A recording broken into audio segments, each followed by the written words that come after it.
You did everything right. You chose a credible framework. You hired people who knew what they were doing. You got leadership buy-in, or something close enough to it. You published the targets. And 3 years later, you're standing in a room wondering why none of it moved as far as it was supposed to. This video is about why that happens. And I want to be clear before we go any further. It's not because your strategy was wrong, and it's not because your people were not committed. Something else set a ceiling on everything you did.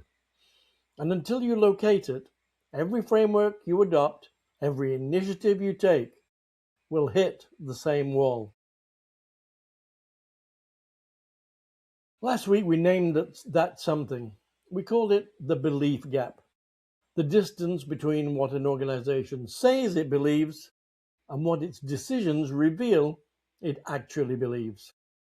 Today I want to show you where the belief gap does its most damage. Not in organizations with weak sustainability commitments, in organizations with strong ones, the ones using the right frameworks, cradle to cradle, science-based targets, circular economy, GRI, genuine commitment, genuine expertise, and still the ceiling. This is the pattern I've watched repeat across industries, across continents, and across 40 years. An organization encounters a sustainability challenge, a product problem, a supply chain problem, or increasingly now, a regulatory problem.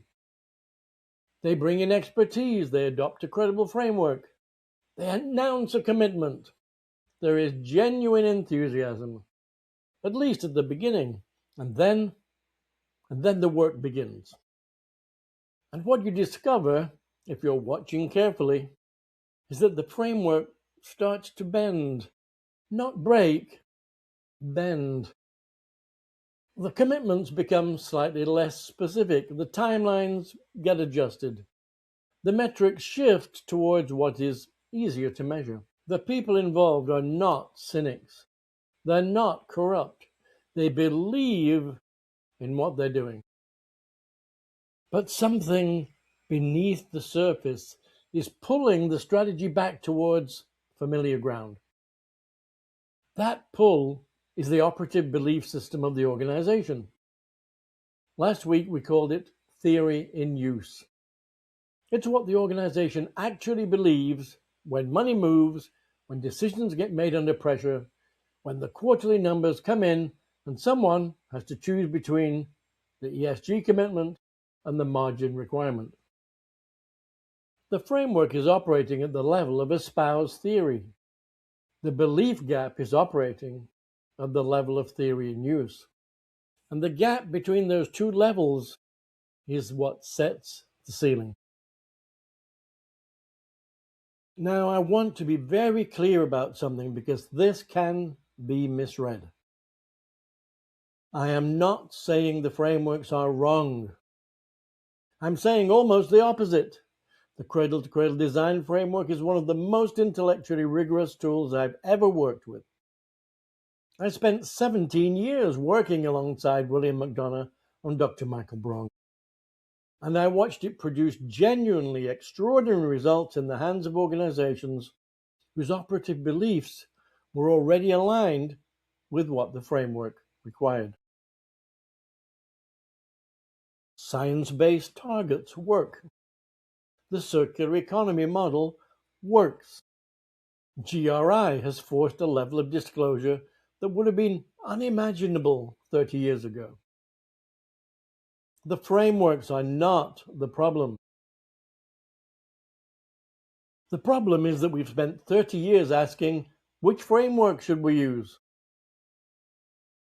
And almost no time asking, what does the organization actually believe about its relationship to the natural world, to its supply chain, to long-term value creation?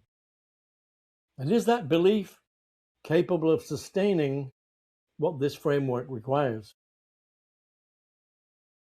The second question, that is the one the belief gap answers.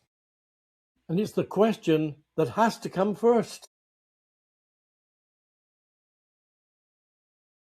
The ceiling that the frameworks keep hitting is not a glass ceiling. It's not a visible barrier you can identify and push through with enough effort. It's more like a structural limit, something load-bearing within the organization's decision-making process that you can't remove by adding more strategy on top of it. And here's what makes it so difficult to locate. The ceiling is not visible from inside. It's the water the fish cannot see. The people making the decisions that produce the ceiling are not aware they're doing it. They're operating from their genuine operative beliefs, beliefs that have been formed over careers, over decades of what the organization rewarded and what it did not reward. I've sat in rooms with sustainability professionals who are deeply committed, highly skilled, and genuinely frustrated. They can sort of see the ceiling, they can feel it generally, but they cannot name it in terms that allow the organization to do anything about it. That is the problem this work is designed to solve. When you locate the belief gap, when you can map precisely where it sits inside an organization, three things become possible. First, you can stop blaming the framework.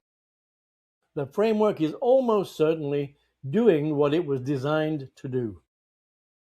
The failure point is located elsewhere. Now you know where.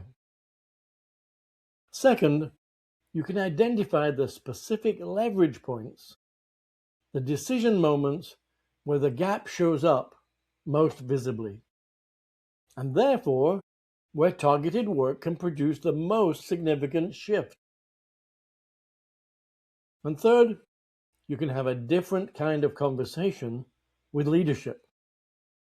Not a framework conversation, not a compliance conversation, a belief conversation.